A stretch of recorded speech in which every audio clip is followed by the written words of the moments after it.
Hey guys, welcome back to the Spacey Tropics review channel.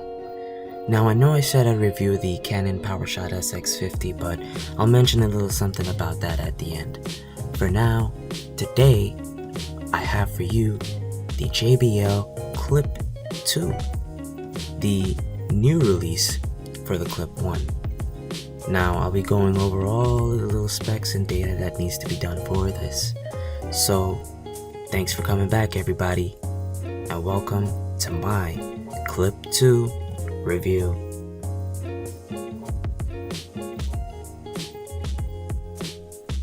Now before I actually get started with the speaker itself, I'm going to review the power cable that comes with it because I don't think a lot of people know. Now here we have a flat cable given by JBL. As you can see, it's nice and strong. Give it a little tug there. And because it's flat, you can crumple it up all you want and it'll stay straight. It won't tangle, it won't do anything. Now, going over to each head, here we could see the micro USB side with the JBL logo on it.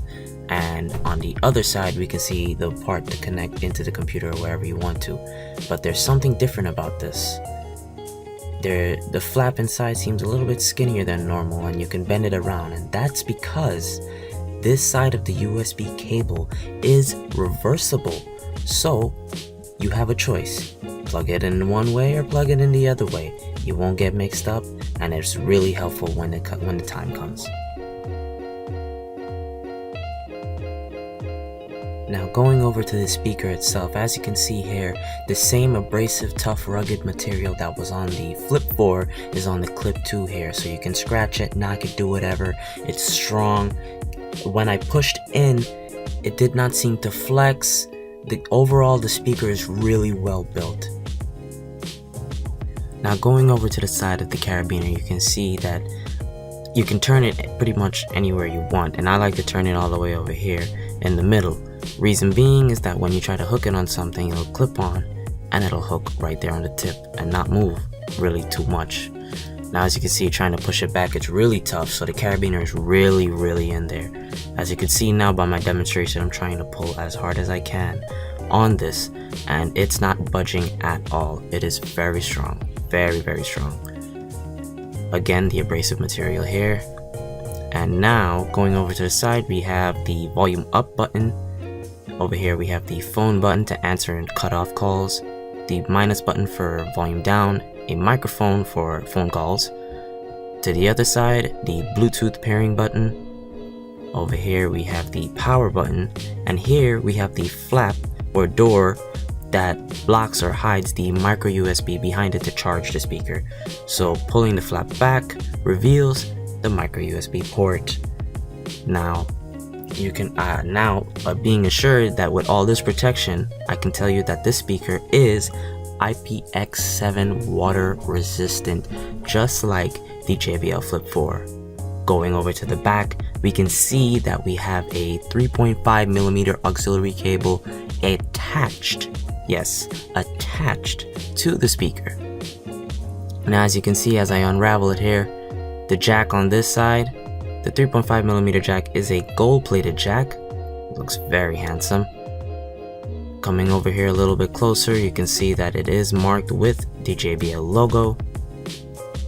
And overall, it's a strong cable. As you can see here, I give it a little tug, and it's in there pretty well. Now, before I forget, here, this groove here is placed for the auxiliary cable, just to pack it away and make it look neat when you're not using it. Overall, I think JBL did a fantastic job with integrating this auxiliary cable into the speaker itself. Right now, as far as I'm concerned, this JBL speaker gets a good thumbs up. So far, everything is great about it, and I'm really enjoying it so far. And we haven't even got to my favorite part, the sound test. Now, before we get to the sound test, here I'm going to show you the water resistance of the speaker using this really big cup of water. Yeah, I know. Thumbs up for the cup of water. Anyways, let's get to this. I will be conducting this test, giving it a couple of small dunks and a couple of big dunks. Now, music is playing in the background, however, I cannot play that due to copyright reasons. You'll just have to wait for the sound test to hear what it sounds like. Now, this speaker, like I said, is IPX7 waterproof. What this means is that it's protected against heavy splashing and rain, and that it can be submerged in about a depth of at least 1 meter for 30 minutes. Now, as you can see already, the port is doing a good job protecting against water. Everything else seems to be intact, and as I submerge the speaker again, you can see the little spritz of water coming out, showing that the music is still playing with ease, and the bass is still going, pushing that water out.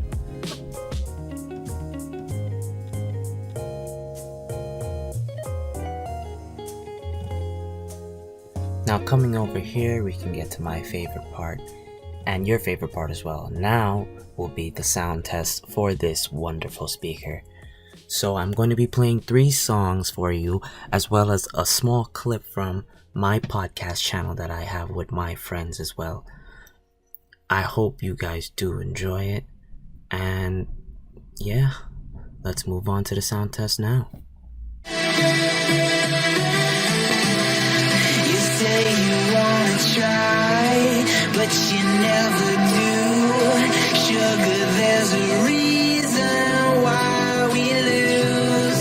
You say you wanna cry, but you never do. Sugar, there's a reason why we lose.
Verdict now. TJ,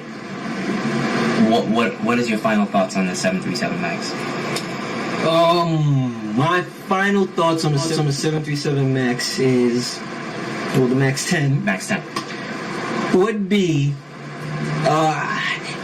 it's, if you're an airline and you already have 737s in your fleet, it's like pretty much the major 3 airlines, and you have some high density routes that you're already using 737s on, that you're not willing to put the next biggest plane, which would be a 757.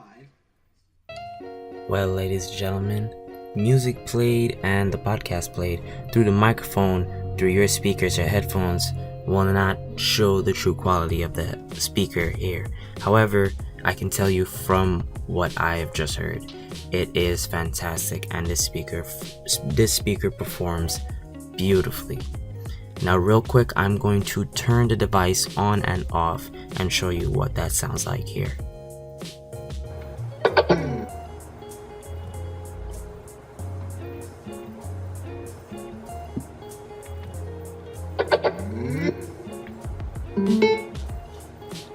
Now, besides all of that, as you can see, the speaker is fantastic. With its water resistance, its sound, its everything. For me, I'd give it a solid 5 out of 5 for its size, for its price, which is $60, by the way. $60 US for this device. And it's worth every single penny.